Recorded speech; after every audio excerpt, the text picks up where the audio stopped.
Ça pète là. Il y a un blessé ou quoi? C'est qu'il y a un blessé.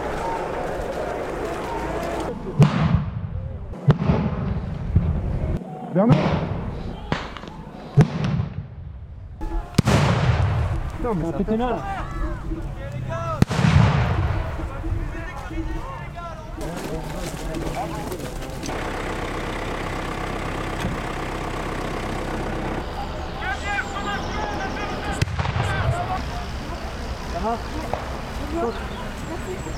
Allez.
Là j'aurais voulu aller la gratter juste à côté, mais c'est trop dangereux.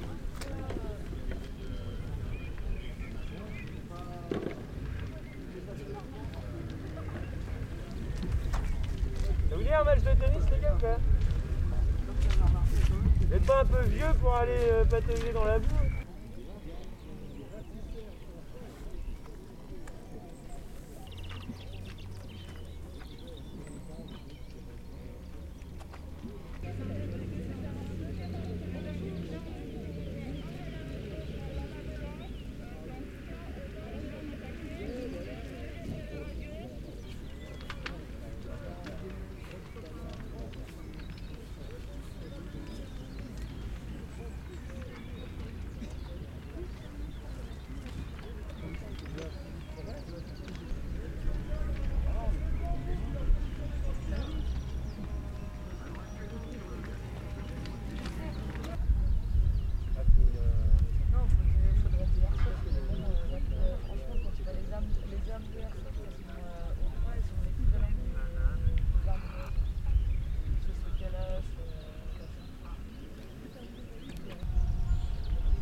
Ah, ça Ça t'explose à la main. Ça te fait perdre la main.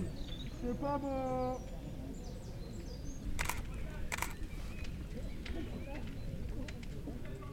De manière très claire, nous avons annoncé en janvier dernier le fait que l'aéroport de Notre-Dame-des-Landes ne serait pas fait, pour tout un tas de raisons qu'a expliqué le Premier ministre, et que l'ordre républicain serait rétabli. Les gens qui aujourd'hui manifestent sont présents, créent du trouble. Ce sont des gens qui occupent illégalement des territoires publics ou privés. Ils n'ont plus aucune raison de le faire, il n'y aura pas d'aéroport. Donc depuis le début de la semaine, nous faisons ce que nos concitoyens attendent de l'État. On rétablit l'ordre républicain. Même fermeté dans les universités, il y en a une dizaine qui sont l'opération, bloquées. là, est arrivée à un point où tout ce qui était évacuable a été évacué. Il y aura maintenant, dans les prochains jours, un travail sous l'autorité de la préfète qui consiste à permettre aux projets agricoles légaux organisés de se faire. Et donc moi, je souhaite que les agriculteurs qui sont sur place, qui ont un projet pour ce territoire, puissent le développer. mais ce n'est pas ça le désordre, et ce n'est pas l'occupation par des gens qui ne cherchent qu'à créer le trouble. Nos concitoyens, ils sont en droit d'attendre l'ordre.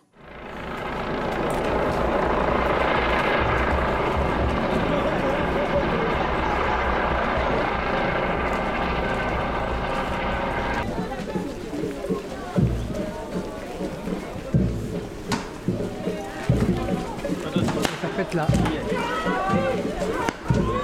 y a un blessé ou quoi?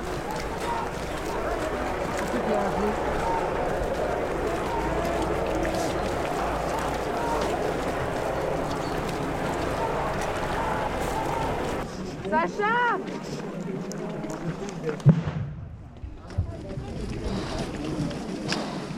Sacha! Là, il s'énerve. Là, il s'énerve.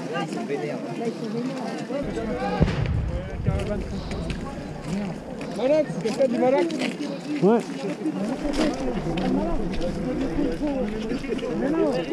Pas autant, mais je suis là. Tu veux remettre s'il te plaît? Non, mais j'ai fait. Non, mais faut sûr. Vas-y, baisse ta tête. Bien sûr, on est pas dans le photo. Merci.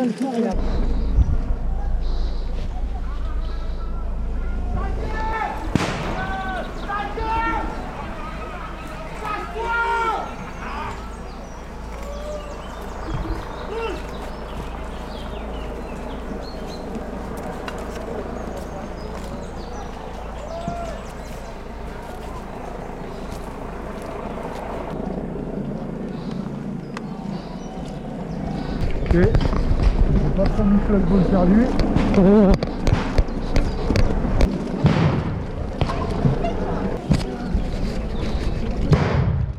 Tu vois, ils arrivent par la forêt. Ok, on y va. Je pourrais pas.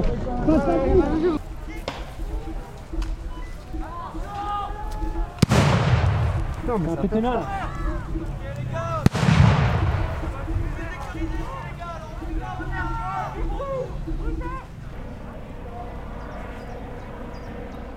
Nous voulons, dans ce pays, éviter toutes les violences. C'est ce que nous faisons à Notre-Dame-des-Landes, où dans une situation difficile, 30 de nos gendarmes ont été gravement blessés par celles et ceux qu'on incite à la violence. Moi, je ne connais qu'une règle, le suffrage démocratique. On peut être pour ou contre un projet. Mais, mesdames et messieurs les députés, c'est ici que l'on débat et l'on n'envoie pas dans les facultés ou à Notre-Dame-des-Landes un certain nombre de gens inconséquents déchaîner une violence que demain on ne pourra plus contenir. Il y a là une forme d'irresponsabilité que nous devons dénoncer, quelles que soient nos tendances, par rapport à l'opinion publique française. On voit ici qui s'exprime avec volonté de trouver des solutions et qui effectivement n'a recours qu'à la violence, qu'à la provocation.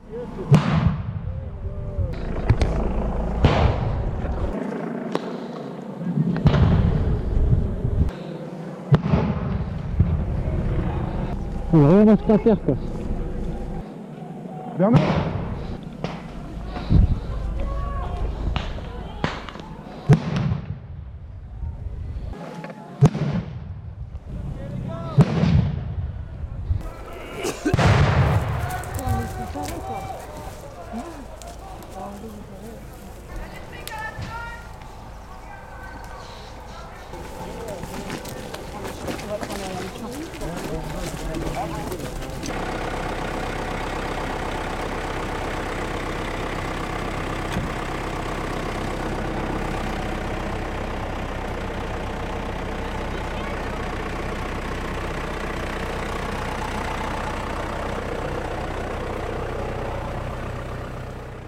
est à Madame Clémentine Autain.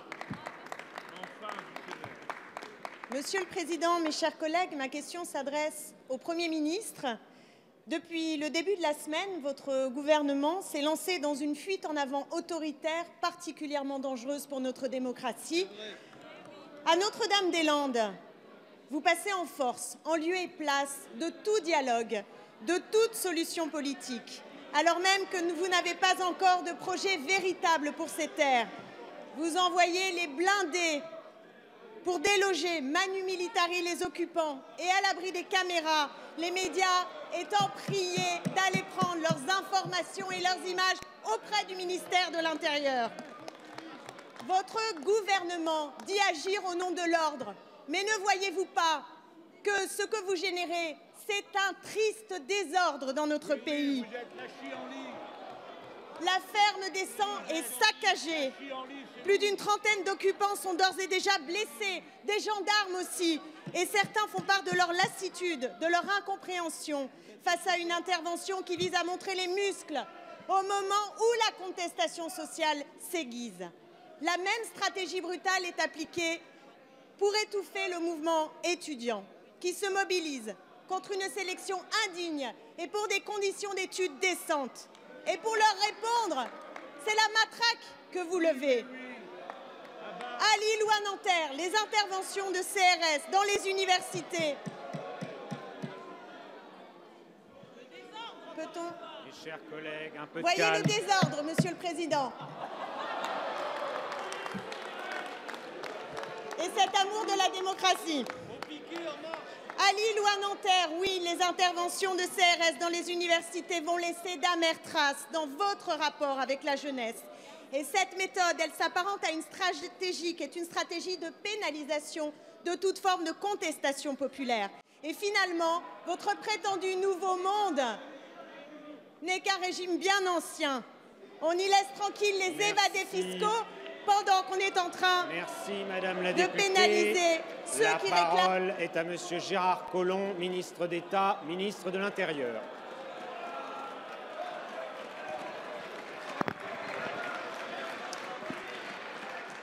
Monsieur le Président, Le temps de parole, Mesdames et Monsieur le Messieurs ministre, un les instant. députés, Le temps de parole, Madame la députée, est le même pour tout le monde. Il est de 2 minutes. Ainsi que pour Monsieur le ministre, d'ailleurs, qui, j'en suis sûr, le respectera. Monsieur le ministre, vous avez la parole. Monsieur le Président, Mesdames et Messieurs les députés,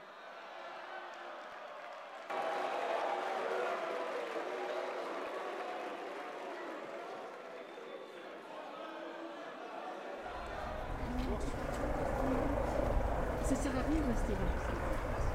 Ça sert à rien de rester là. La manif ce soir à Redon.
Qu'ils arrêtent enfin leur connerie.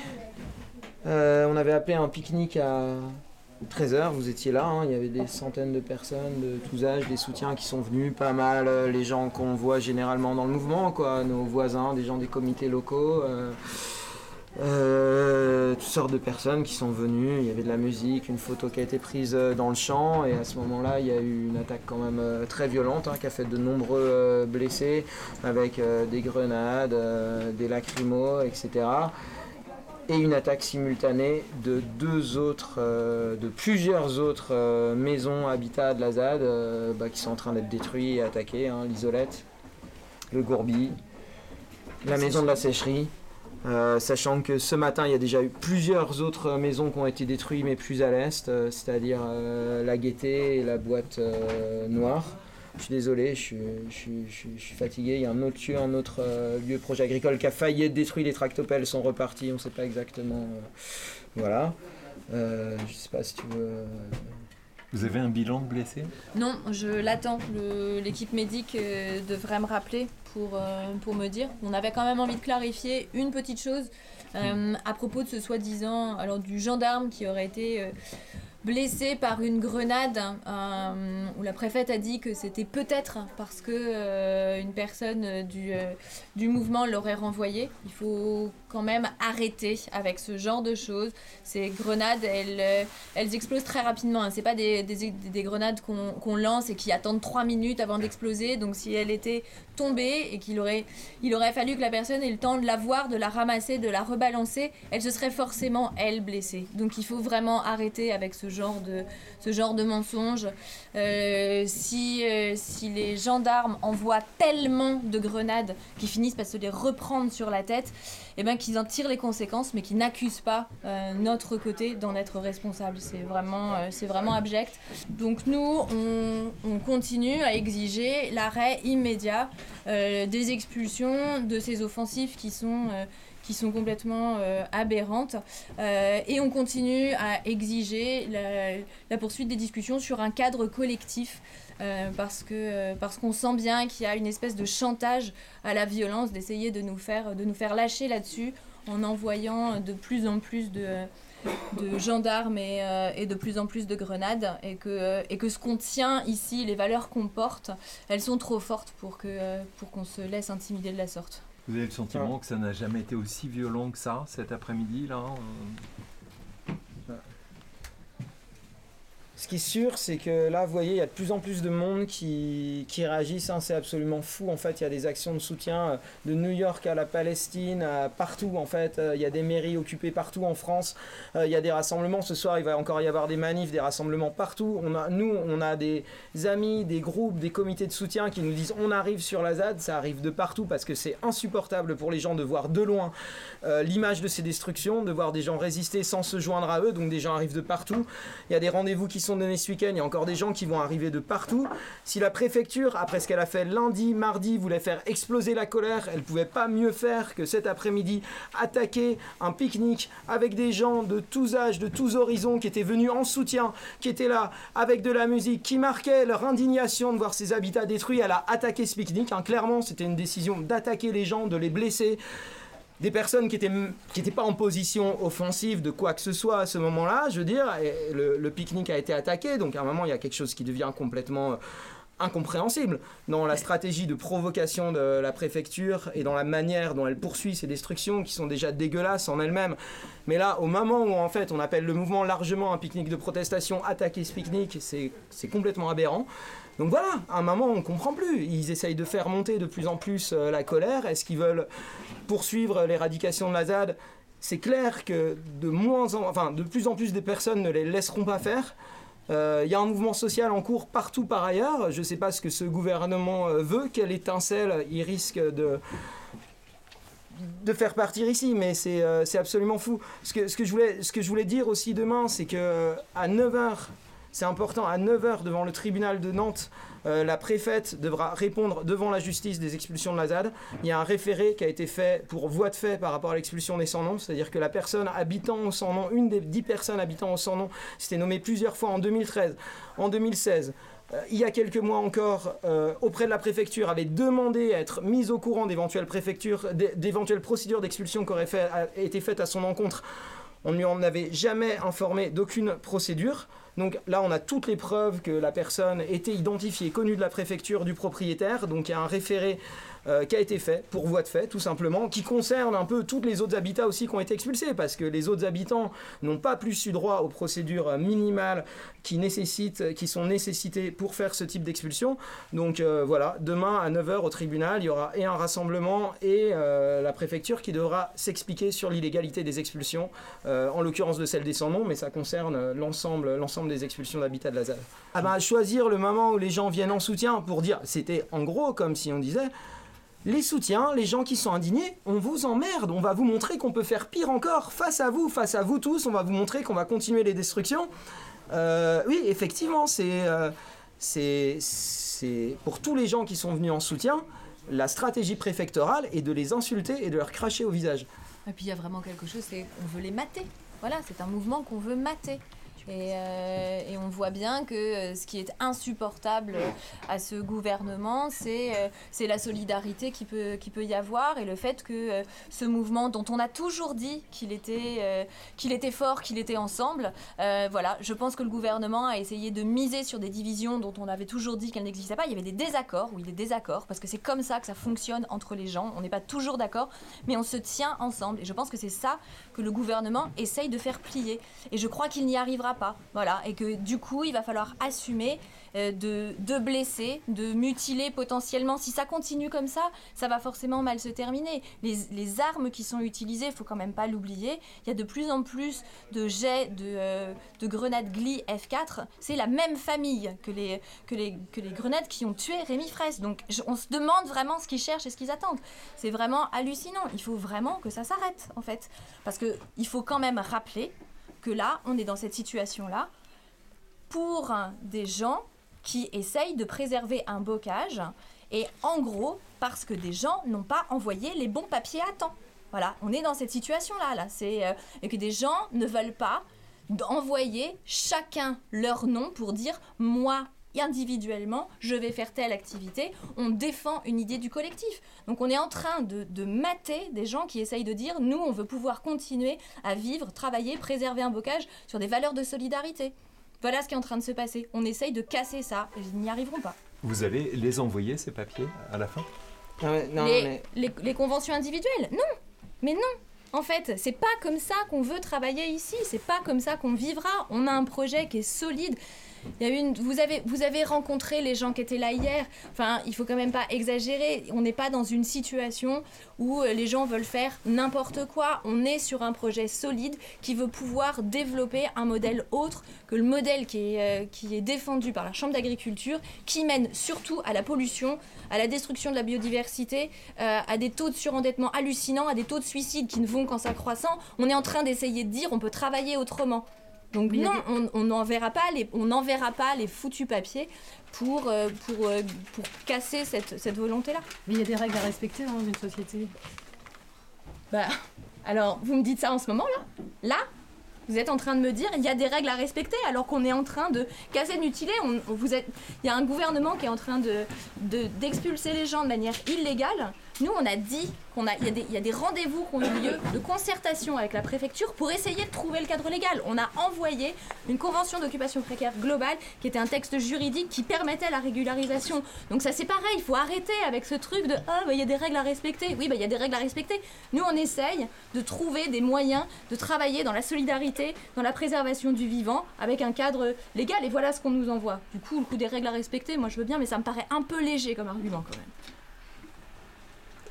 Désolée de t'avoir mise en colère. Non, mais t'es bien en mais colère on est aussi. en train de se faire détruire des maisons et vous nous parlez des règles à respecter. Je veux dire, non mais j'entends bien que c'est une question, mais la voix de la société. Ça fait 3 jours qu'on se fait blesser, ça fait 3 jours que nos maisons sont détruites. Et on nous parle encore de « Ah, vous respectez pas des règles ». Enfin, c'est les arguments qui renvoient. Oui, les arguments qui renvoient, mais on se connaît. Vous savez qu'il y a une demande de convention collective qui a été posée, qu'elle n'est pas entendue, que la préfecture chie sur le droit, très clairement, qu'elle s'assoit dessus, qu'elle fait ses expulsions en dehors de toute légalité, qui blesse des gens, qui détruisent des maisons. Je veux dire, à un moment, il faut arrêter de parler de règles, il faut parler, je sais pas, un peu d'éthique, de sens sens moral de ce que vous voulez, de rapport juste à un truc humain basique, quoi, de ce qu'ils font là, quoi, de ce qui est beau et de ce qu'ils détruisent. Non, En fait, puis c'est allez leur demander, si on veut parler des règles, allez leur demander les règles générales de préservation et de soins. Ils font des tirs tendus à longueur de temps, il y a des blessés, il y a de plus en plus de blessés à cause des tirs tendus, de lacrymo, de flashball. Eux aussi sont censés respecter les règles. Alors pourquoi on va pas leur poser ces questions-là à eux? Enfin, je sais pas, allez leur demander. Rassure-toi, on a demandé au patron des gendarmes.